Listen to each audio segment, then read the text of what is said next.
మరో 4 రోజులు rain alert జారీ చేసింది వాతావరణ శాఖ. పలు జిల్లాల్లో ఉరుములు మెరుపులతో కూడిన వర్షాలు పడే అవకాశం ఉందన్నారు వెదర్ ఆఫీసర్స్. వరంగల్, మెదక్ జిల్లాల్లో 2 చోట్ల పిడుగులు పడ్డాయి. ఒకరు ప్రాణాలు కోల్పోయారు. మధ్యాహ్నం తర్వాత గ్రేటర్ హైదరాబాద్ సహా పలు జిల్లాల్లో వర్షం పడింది. లోతట్టు ప్రాంతాలు జలమయమయ్యాయి. రాష్ట్రంలో 4 రోజులు విస్తారంగా వర్షాలు కురిసే ఛాన్స్ ఉన్నట్లు తెలిపింది హైదరాబాద్ వాతావరణ శాఖ. ఇవాళ, రేపు, ఎల్లుండి ఉమ్మడి నల్గొండ, సంగారెడ్డి, మహబూబ్ నగర్, నిజామాబాద్, వరంగల్, ఖమ్మం జిల్లాల్లో తేలికపాటి నుంచి మోస్తరు వర్షాలు పడే అవకాశం ఉందన్నారు వాతావరణ శాఖ అధికారులు. పలు జిల్లాల్లో ఈదురుగాలతో కూడిన వర్షాలు పడతాయన్నారు. గంటకు 40 నుంచి 50 కిలోమీటర్ల వేగంతో గాలులు వీచే ఛాన్స్ ఉన్నట్లు తెలిపారు. 16న పలు జిల్లాల్లో తేలికపాటి నుంచి మోస్తరు వర్షాలు పడే అవకాశం ఉందన్నారు. కామారెడ్డి, వికారాబాదు ప్లస్ ఉమ్మడి మహబూబ్ నగర్ జిల్లా, అలాగే నిజామాబాదు, ఇలా పశ్చిమాన ఉన్న జిల్లాల్లో 5-6 జిల్లాల్లో హెవీ రెయిన్ఫాల్ రికార్డ్ అయ్యే అవకాశం ఉంది. అయితే రాష్ట్రంలోని మిగిలిన అన్ని జిల్లాల్లో కూడా విస్తృతంగా వర్షాలు పడే అవకాశం అయితే ఉంది.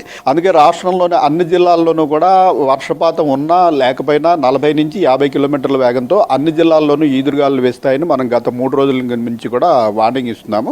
హైదరాబాద్ లో మధ్యాహ్నం తర్వాత వాతావరణం పూర్తిగా మారిపోయింది. చాలా ప్రాంతాల్లో తేలికపాటి వర్షం పడింది.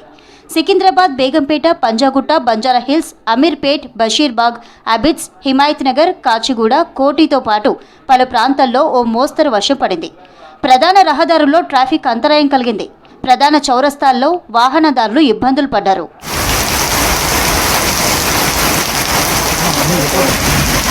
ఉమ్మడి మెదక్ జిల్లాలో వర్షం దంచుకొట్టింది. లోతట్టు ప్రాంతాలు జలమయమయ్యాయి. రామయంపేట, నిజాంపేట, దుబ్బాక మండలాల్లో ఉరుములు మెరుపులతో కూడిన భారీ వర్షం కురిసింది. ప్రధాన రోడ్లన్నీ జలమయమయ్యాయి.